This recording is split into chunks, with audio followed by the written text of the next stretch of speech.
मैं आवाज़ दूंगा जनाब फ़िरोज़ मिठी बोरवाला साहब को कि वो आएँ और अपनी बात रखें। साथियों, दोस्तों, आज इस ऐतिहासिक सम्मेलन में, कॉन्फ्रेंस में, बिकॉज आज 70 साल के बाद हम लोग खुद अब्दुल गफ़ार खान साहब को याद कर रहे हैं। और 1969 में उन्होंने वो बात बोली थी जो यहाँ बार बार दोहराई गई है कि भारत भूल चुका है गांधी और बुद्ध को। और भारत भूल चुका है गांधी और बुद्ध को, ये पूरा साउथ एशिया भूल चुका है, क्योंकि कहीं गोडसे के प्रतिमाएं बन रही है और कई बुद्ध की प्रतिमाएं तोड़ी जा रही है, जो हम लोगों ने पिछले कुछ सालों से हाल पूरे साउथ एशिया का देखा है। उसमें बात आती है कि गांधी और सरहदी गांधी की जो बात लगातार हुई है, उसमें इनके जो कॉमन वैल्यूज़ की बात थी। एक तो पहले हम लोग जान ले कि दोनों में 21 साल का फासला था। Gandhi ji was born in 1869, Abdul Ghaffar Khan sahab was born इन 1890। एक 21 साल का फासला था दोनों में, और दोनों की धाराएं जैसे जैसे मिलती जाती है बहुत एक इंटरेस्टिंग कहानी बनती है। क्योंकि जब अब्दुल गफ़ार खान साहब 1920 में आज़ादी के संग्राम में, एक्चुअली 1910 में, वो जो 20 साल के थे तभी आ गए थे, मगर हम लोग देखते हैं कि 1920 में 20-21 के सिविल डिसोबीडियंस मूवमेंट में जब गांधी जी इस पूरे आंदोलन के राष्ट्रीय नेता बन जाते हैं, उसी दौरान अब्दुल गफ़ार खान की एक्टिविटीज़ वहाँ पख्तून इलाकों में बढ़ती जाती है। और जब वो फाइनली मिलते हैं तो उसमें से एक नई ताकत राष्ट्रीय आंदोलन में आती है। क्योंकि जब गांधी जी डांडी मार्च कर रहे होते हैं, सॉल्ट सत्याग्रह का जो पूरा डांडी मार्च का ऐलान हुआ और उसका एक अलग इतिहास बना, उसी दौरान अब्दुल गफ़ार खान और उसके खुदे खिदमतगार का मैसेकर होता है पेशावर में, किस्सा ख्वानी का। क्योंकि जब हम लोग जलियांवाला बाग याद करते हैं तो वो जो 1919 का टर्निंग पॉइंट था, वैसे ही किस्सा ख्वानी का, जहाँ 200 से 250 खुदा खिदमतगार कार्यकर्ता मारे गए डांडी मार्च के दौरान। सो द पॉइंट इज के why are we remembering these two great people again. बोलते थे कि मजबूरी का नाम गांधी है, मगर आज रियलिटी है कि आज मजबूरी के दौर में हम लोग गांधी जी को याद करें, वो रियलिटी है।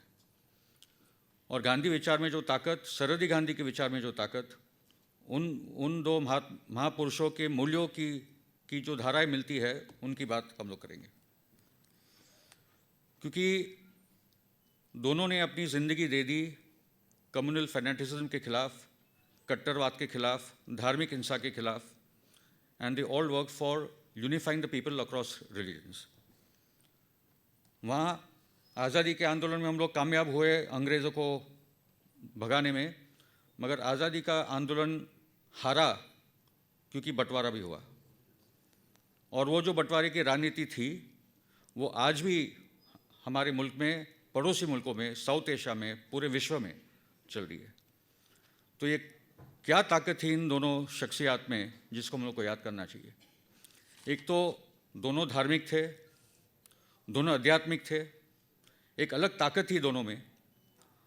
दोनों ने धार्मिक स्क्रिप्चर्स का अध्ययन किया था, बट उनका इंडिविजुअल इंटरप्रिटेशन था। They had their own independent interpretations of the Quran to the Gita to the Bible of the Guru Granth Sahib. And that is why ना गांधी एक्सेप्टेबल थे हिंदू कॉन्जर्वेटिव समाज को, ना अब्दुल गफ़ार खान थे एक्सेप्टेबल मुस्लिम कॉन्जर्वेटिव समाज को। क्योंकि हमारा आज़ादी का आंदोलन इसलिए भी स्पेशल है क्योंकि अंग्रेज़ों को भगाना सिर्फ काम नहीं था, मगर हमारा मुल्क कैसे बनेगा, हमारा समाज कैसे बनेगा, ये दोनों महापुरुषों ने भी वो काम किया।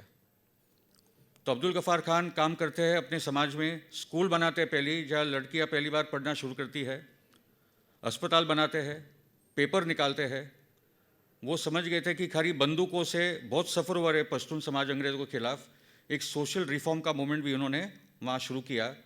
और वो सोशल रिफॉर्म मूवमेंट, आप सोचे कि जो ट्राइबल सोसाइटी में रिवेंज किलिंग्स, ऑनर किलिंग्स उसका एक हिस्सा था, उस समाज में से एक अहिंसक आंदोलन खड़ा होता है जहाँ 1 लाख कार्यकर्ता तैयार होते हैं। वो कंट्रीब्यूशन है अब्दुल गफ़ार खान का उन इलाकों में और पूरे विश्व का।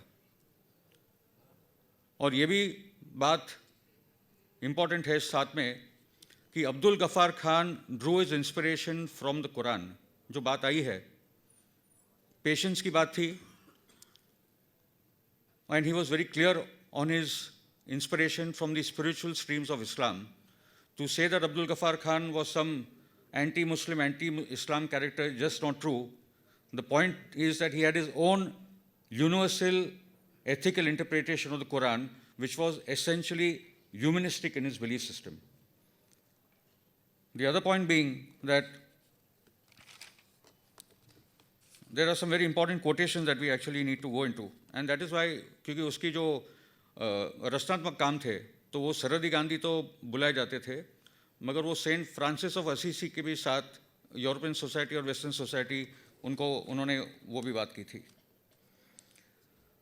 और उन्होंने अहिंसा की जो बात की थी अपने कार्यकर्ताओं से, I am going to give you such a weapon that the police and the army will not be able to stand against.